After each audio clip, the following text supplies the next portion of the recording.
Hello friends, welcome back to our channel.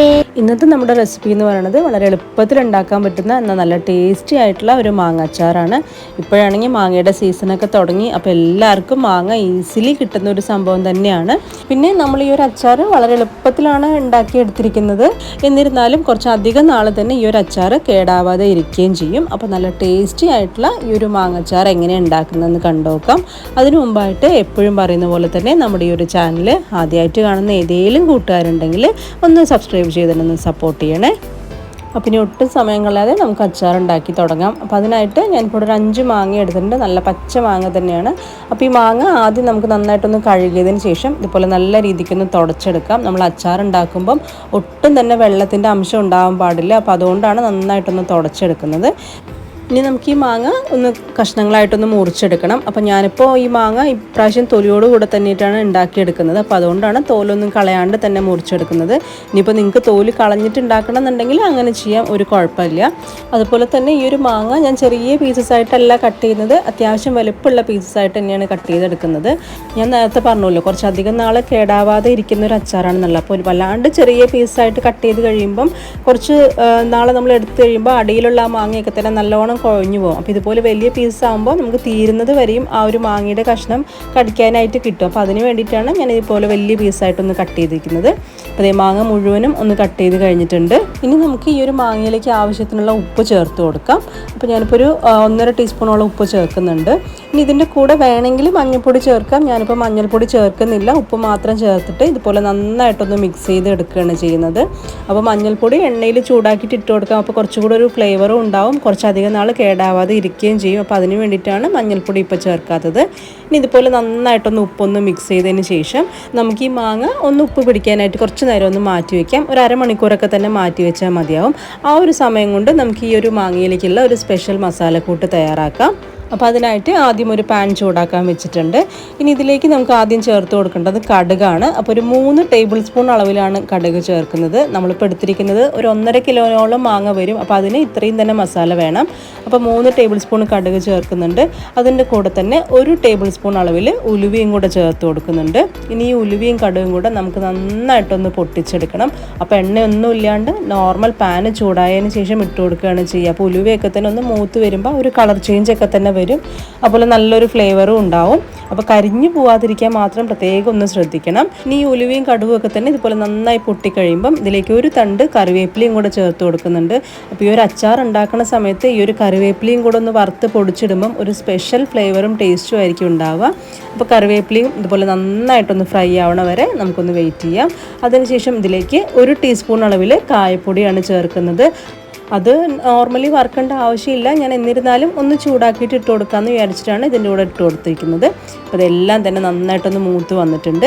ഇനി നമുക്ക് flame ഒന്ന് ഓഫ് ചെയ്തതിന് ശേഷം ഇത് നന്നായിട്ടൊന്ന് ചൂടാറാനായിട്ട് മാറ്റി വയ്ക്കാം. ചൂടാറി കഴിയുമ്പം നമുക്കിനി ഇതൊരു മിക്സിയുടെ ജാറിലേക്ക് ഇട്ടിട്ട് നന്നായിട്ടൊന്ന് പൊടിച്ചെടുക്കാം. അപ്പോൾ കറിവേപ്പിലയൊക്കെ തന്നെ ശരിക്കും നന്നായിട്ടൊന്ന് ഫ്രൈ ആയി കിട്ടണം, എന്നാൽ മാത്രമേ നന്നായിട്ട് പൊടിഞ്ഞു വരുള്ളൂ. അല്ലാന്നുണ്ടെങ്കിൽ ആ ഒരു കുഴഞ്ഞു പോകുന്ന ആ ഒരു പരുവത്തിലേക്ക് ആയിപ്പോവും. ആ ഒരു നനവായി കഴിയുമ്പം നമ്മുടെ അച്ചാറും കേടായി പോവും.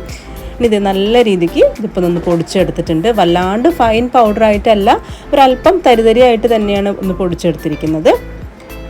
ഈ ഒരു സമയം കൊണ്ട് തന്നെ നമ്മുടെ മാങ്ങയിലേക്കും ഉപ്പൊക്കെ തന്നെ നന്നായി പിടിച്ച് കിട്ടിയിട്ടുണ്ടാവും. അപ്പോൾ ആ ഒരു ഉപ്പ് വെള്ളമൊക്കെ തന്നെ ഇതുപോലെ ഇറങ്ങി വന്നിട്ടുണ്ടാവും. ആ ഉപ്പ് വെള്ളം ഒന്നും കളയണ്ട, നമുക്ക് ഇതേപടി തന്നെയാണ് അച്ചാർ ഉണ്ടാക്കിയെടുക്കേണ്ടത്. ഇനി നമുക്ക് അച്ചാർ ഉണ്ടാക്കി തുടങ്ങാം. അപ്പോൾ അതിനായിട്ട് ആദ്യം ഒരു പാനിലേക്ക് ഒരു 1/4 കപ്പ് അളവിൽ നല്ലെണ്ണയാണ് ഒഴിച്ചു കൊടുക്കുന്നത്. അപ്പോൾ അച്ചാറൊക്കെ തന്നെ കുറച്ച് അധികം നാൾ കേടാവാതെ ഇരിക്കണം എന്നുണ്ടെങ്കിൽ നല്ലെണ്ണയിൽ തന്നെ ഉണ്ടാക്കുക. ഇനി എണ്ണ ഇതുപോലെ നന്നായിട്ടൊന്ന് ചൂടായി വരുമ്പം ഇതിലേക്ക് ഒരു 1/2 ടീസ്പൂൺ അളവിൽ കടുക് ചേർത്ത് കൊടുക്കുന്നുണ്ട്. ഇനി കടുക് ഇതുപോലെ നന്നായിട്ടൊന്ന് പൊട്ടിക്കഴിയുമ്പം നമുക്കിനി ഇതിലേക്ക് വെളുത്തുള്ളിയാണ് ചേർത്ത് കൊടുക്കേണ്ടത്. അപ്പോൾ ഞാൻ ഒരു ചെറിയൊരു വെളുത്തുള്ളി മുഴുവനായിട്ടും ചേർത്ത് കൊടുക്കുന്നുണ്ട്. ഇതുപോലെ അല്ലുകളെടുത്ത് തോല് കളഞ്ഞതിന് ശേഷം അതങ്ങനെ ഇട്ട് കൊടുക്കുന്നുണ്ട് നീളത്തിൽ അരിഞ്ഞിട്ട്. ഇനി ഈ വെളുത്തുള്ളിയും കൂടെ നമുക്ക് നന്നായിട്ടൊന്ന് മൂപ്പിച്ചെടുക്കണം.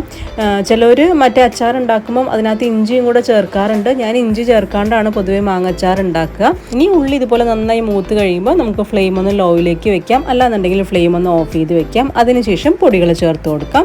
അപ്പോൾ ആദ്യമായിട്ട് ചേർക്കുന്നത് മുളക് പൊടിയാണ്. അതിപ്പോൾ ഞാൻ 2 ടേബിൾ സ്പൂൺ അളവിലാണ് മുളക് പൊടി ആദ്യം ചേർത്ത് കൊടുത്തിരിക്കുന്നത്. കൂടെ തന്നെ ഒരു 3/4 ടീസ്പൂണോളം മഞ്ഞൾപ്പൊടിയും കൂടെ ചേർത്ത് കൊടുക്കുന്നുണ്ട്. അപ്പോൾ ഞാനിപ്പോൾ എടുത്തിരിക്കുന്നത് ഒട്ടും തന്നെ എരിവില്ലാത്ത കാശ്മീരി മുളക് പൊടിയാണ്. അപ്പോൾ അതുകൊണ്ട് തന്നെ എനിക്ക് ഇട്ട് കഴിഞ്ഞപ്പോൾ മുളക് പൊടി പോരാന്ന് തോന്നി. അപ്പോൾ ഞാൻ വീണ്ടും 1 ടേബിൾ സ്പൂണും കൂടെ മുളക് പൊടി ചേർത്ത് കൊടുക്കുന്നുണ്ട്. അപ്പോൾ നമ്മൾ എടുക്കുന്നത് സാധാ മുളക് പൊടിയാണെങ്കിൽ ഒരിക്കലും ഇത്ര ഇട്ട് കൊടുക്കരുത്, നല്ല എരിവായിരിക്കും. അപ്പോൾ 2 ടേബിൾ സ്പൂൺ തന്നെ ഇട്ട് കൊടുത്താൽ മതി. ഇനി ഈ ഒരു പൊടികളുടെയൊക്കെ തന്നെ പച്ചമണം മാറി ഇതുപോലെ നന്നായിട്ടൊന്ന് മൂത്ത് വരുന്ന ഈ ഒരു സ്റ്റേജ് എത്തുമ്പം നമുക്കിനി ഇതിലേക്ക് ചേർക്കേണ്ടത് വിനീഗറാണ്. അപ്പോൾ ഞാൻ 2 ടേബിൾ സ്പൂൺ അളവിലാണ് വിനീഗർ ചേർത്ത് കൊടുക്കുന്നത്. അപ്പോൾ നമ്മൾ ഫ്ലെയിം ഓഫ് ചെയ്തിട്ടാണ് മുളക് പൊടികൾ ചേർത്തിട്ടുണ്ടെന്നുണ്ടെങ്കിൽ ഇനി ഫ്ലെയിം ഒന്ന് ഓൺ ചെയ്തതിന് ശേഷം വിനീഗർ നന്നായിട്ടൊന്ന് തിളയ്ക്കാനായിട്ട് വെയിറ്റ് ചെയ്യാം. അപ്പോൾ 1 മിനിറ്റ് കൊണ്ട് തന്നെ നന്നായി തിളച്ച് വന്നോളൂ. വളരെ കുറച്ചല്ലേ നമ്മൾ വിനീഗർ ഒഴിച്ചിട്ടുള്ളൂ. ഇനി നമുക്ക് ആ ഒരു മാങ്ങയുടെ പീസും ഇതിലേക്ക് ചേർത്ത് കൊടുക്കണം. അപ്പോൾ മാങ്ങ ഇടുമ്പം ഫ്ലെയിം ഓഫ് ചെയ്തിട്ട് വേണം മാങ്ങയുടെ പീസ് ചേർത്ത് കൊടുക്കാനായിട്ട്. അല്ലാന്നുണ്ടെങ്കിൽ മാങ്ങയൊക്കെ തന്നെ നന്നായിട്ട് വെന്ത് പോവും. അപ്പോൾ ആ വെന്ത് കുഴയുന്നത് ഒഴിവാക്കാനായിട്ടാണ് ഫ്ലെയിം ഓഫ് ചെയ്ത് വെക്കുന്നത്. അപ്പോൾ ഈ ഒരു ചൂടിൽ തന്നെ മാങ്ങയൊന്ന് മിക്സ് ചെയ്തെടുത്താൽ മതി, അതിൻ്റെ ആവശ്യമുള്ളൂ. അപ്പോൾ നല്ല രീതിക്ക് ഇതൊന്ന് മിക്സ് ചെയ്തെടുത്തിട്ടുണ്ട്. ഇനി നമുക്കിതിലേക്ക് നമ്മൾ നേരത്തെ പൊടിച്ച് വെച്ചിരിക്കുന്ന ആ ഒരു സ്പെഷ്യൽ മസാലക്കൂട്ടുണ്ടല്ലോ, കടുകും ഉലുവയൊക്കെ കൂടുതൽ, അതും കൂടെ നമുക്കിതിലേക്ക് ചേർത്ത് കൊടുക്കാം. ഇനി നന്നായിട്ട് ഒന്നുകൂടെ ഒന്ന് മിക്സ് ചെയ്ത് കൊടുക്കാം. അപ്പോൾ ഈ ഒരു കൂട്ടിടുമ്പോഴാണ് നമുക്ക് ശരിക്കും ആ ഒരു മാങ്ങാച്ചാർക്ക് നല്ലൊരു ഫ്ലേവറും നല്ലൊരു ടേസ്റ്റും ഒക്കെ തന്നെ കിട്ടുക. ആ ഒരു കടുകും ഉലുവയൊക്കെ തന്നെ വറുത്തത് കൊണ്ട് തന്നെ നല്ല ടേസ്റ്റ് ആയിരിക്കും കഴിക്കാനായിട്ടും. അതുപോലെ ആ ഒരു ഗ്രേവി കുറച്ചധികം തന്നെ തിക്കായി നമുക്ക് കിട്ടും ഇത് ചേർത്ത് കഴിയുമ്പോൾ. ഇനി ഇത് നല്ല രീതിയിൽ തന്നെ ഞാനിപ്പോൾ ഒന്ന് മിക്സ് ചെയ്തെടുത്തിട്ടുണ്ട്. അപ്പോൾ ഇതിപ്പോൾ നല്ല എരിവും പുളിയും ഒക്കെ ഉള്ള ഒരു അച്ചാറാണ്. അപ്പോൾ ആ ഒരു എരിവും പുളിയൊക്കെ തന്നെ ഒന്ന് ബാലൻസ് ആക്കാനായിട്ട് ഞാൻ ഇതിലേക്ക് 1/2 ടീസ്പൂൺ അളവിൽ പഞ്ചസാരയും കൂടെ ചേർത്ത് കൊടുക്കുന്നുണ്ട്. അപ്പോൾ ഒരു സ്പെഷ്യൽ ടേസ്റ്റ് ആയിരിക്കും നമ്മുടെ അച്ചാറിന് ഉണ്ടാവുക. ഈ ഒരു പഞ്ചസാരയ്ക്ക് പകരം നമുക്ക് ശർക്കരപ്പൊടി വീട്ടിലുണ്ടെന്നുണ്ടെങ്കിൽ അതും ചേർത്ത് കൊടുക്കാം, ഒരു കുഴപ്പമില്ല. എന്തായാലും അതും കൂടി ഇട്ട് നല്ല രീതിക്കൊന്ന് മിക്സ് ചെയ്തെടുത്തിട്ടുണ്ട്. ഇപ്പോൾ ഇതിപ്പോൾ നല്ല ഗ്രേവി ഉണ്ടാവില്ല, കുറച്ച് ഇതുപോലെ കട്ടിക്കായിരിക്കും ഈ ഒരു അച്ചാർ ഉണ്ടാവുക. ഇനിയിപ്പോൾ കുറച്ചും കൂടെ ഗ്രേവി വേണമെന്നുണ്ടെങ്കിൽ നമ്മൾ നേരത്തെ എടുത്തിരിക്കുന്ന വിനീഗർ ഒരു 3 ടേബിൾ സ്പൂൺ വരെയൊക്കെ തന്നെ നമുക്ക് ഒഴിച്ചു കൊടുക്കാം. അപ്പോൾ ഇത് നമ്മുടെ അച്ചാർ റെഡി ആയിട്ടുണ്ട്. നല്ല ടേസ്റ്റാണ് ഇത് കഴിക്കാനായിട്ട്. ഉപ്പും പുളിയും എരിവും എല്ലാം തന്നെ ഇപ്പോൾ കറക്റ്റാണ്. എങ്ങാനും നമ്മൾ നോക്കിക്കഴിഞ്ഞിട്ട് എരിവൊക്കെ പോരാന്ന് തോന്നുകയാണെങ്കിൽ ഒരല്പം മുളക് പൊടി ഒന്ന് ചൂടാക്കിയതിന് ശേഷം മാത്രം ഇതിലേക്ക് ഇട്ട് കൊടുക്കുക, ഡയറക്റ്റായിട്ട് ഇട്ട് കൊടുക്കരുത്. അങ്ങനെയാകുമ്പോൾ ടേസ്റ്റ് മൊത്തത്തിൽ മാറിപ്പോവും.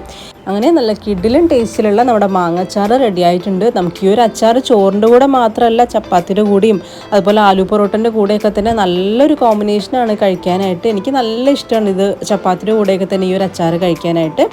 ഇനി നമുക്ക് ഈ അച്ചാർ നന്നായിട്ടൊന്ന് ചൂടാറാനായിട്ട് വെയിറ്റ് ചെയ്യാം. ചൂടാറിയതിന് ശേഷം മാത്രം നമുക്ക് ഒരു ബോട്ടിലാക്കി സ്റ്റോർ ചെയ്യാം. ചൂടോടുകൂടെ തന്നെ നമ്മൾ സ്റ്റോർ ചെയ്ത് വെക്കുകയാണെന്നുണ്ടെങ്കിൽ അതിൻ്റെ ആ ഒരു നനവ് ഇറങ്ങിയിട്ട്, ആ ഒരു ആവിയുടെ നനവ് ഇറങ്ങിയിട്ട് നമ്മുടെ അച്ചാർ കേടായി പോകും. അപ്പോൾ നന്നായിട്ടൊന്ന് അച്ചാർ ചൂടാറിയതിന് ശേഷം ഒരു ഭരണിയിലോ അല്ലെങ്കിൽ ഇതുപോലൊരു ഗ്ലാസിൻ്റെ ബോട്ടിലോ ഒക്കെ തന്നെ നമുക്ക് സ്റ്റോർ ചെയ്ത് വെക്കാം. പ്ലാസ്റ്റിക്കിൽ അച്ചാർ സ്റ്റോർ ചെയ്യാതിരിക്കുകയാണ് എപ്പോഴും നല്ലത്. അപ്പോൾ ഞാനിപ്പോൾ എന്തായാലും ഇതുപോലെ ഒരു ചെറിയൊരു ഗ്ലാസിൻ്റെ ഭരണിയിലാണ് അച്ചാർ എപ്പോഴും ഇട്ട് വെക്കാറുള്ളത്. അങ്ങനെ നല്ല ടേസ്റ്റി ആയിട്ടുള്ള നമ്മുടെ അച്ചാർ റെഡി ആയിട്ടുണ്ട്. അപ്പോൾ അച്ചാർ ഉണ്ടാക്കുമ്പോൾ ഞാൻ ഈ പറഞ്ഞിരിക്കുന്ന കുറച്ച് കാര്യങ്ങളൊന്നും ശ്രദ്ധിക്കേണ്ട ആവശ്യം മാത്രമേ ഉള്ളൂ. നല്ല ടേസ്റ്റി അച്ചാർ ആർക്ക് വേണമെങ്കിലും ഉണ്ടാക്കിയെടുക്കാം. പിന്നെ ഈ അച്ചാർ നമ്മൾ എടുക്കുന്ന സമയത്ത് ഉപയോഗിക്കുന്ന സ്പൂണ് ഒരിക്കലും നനവുണ്ടാവാൻ പാടില്ല. നനഞ്ഞ സ്പൂൺ വെച്ചിട്ടൊക്കെ എടുക്കണമെന്നുണ്ടെങ്കിൽ അച്ചാർ കേടായി പോകും. അപ്പോൾ അതും പ്രത്യേകം ശ്രദ്ധിക്കണം. നല്ല ടേസ്റ്റി ആയിട്ടുള്ള നമ്മുടെ മാങ്ങാച്ചാർ ഇവിടെ റെഡി ആയിട്ടുണ്ട്. അപ്പോൾ എല്ലാവർക്കും ഈ ഒരു മാങ്ങാച്ചാറിൻ്റെ റെസിപ്പി ഇഷ്ടമായിട്ടുണ്ടാവുമെന്ന് വിചാരിക്കുന്നു. ഇഷ്ടമായിട്ടുണ്ടെങ്കിൽ തീർച്ചയായും ഇതുപോലൊന്ന് ട്രൈ ചെയ്ത് നോക്കുക. അതിനുശേഷം നിങ്ങളുടെ അഭിപ്രായങ്ങൾ കമൻറ്റ് ബോക്സിലൂടെ തന്നെ അറിയിക്കും കൂടെ വേണേ. പിന്നെ പറ്റുമെങ്കിൽ ഫ്രണ്ട്സിനും ഫാമിലിക്കും ഒക്കെ തന്നെ ഈ ഒരു റെസിപ്പി ഷെയറും കൂടെ ചെയ്ത് കൊടുക്കണേ. അപ്പോൾ നമുക്ക് വീണ്ടും നല്ലൊരു റെസിപ്പി ആയിട്ട് കാണാം. എല്ലാവർക്കും ബൈ.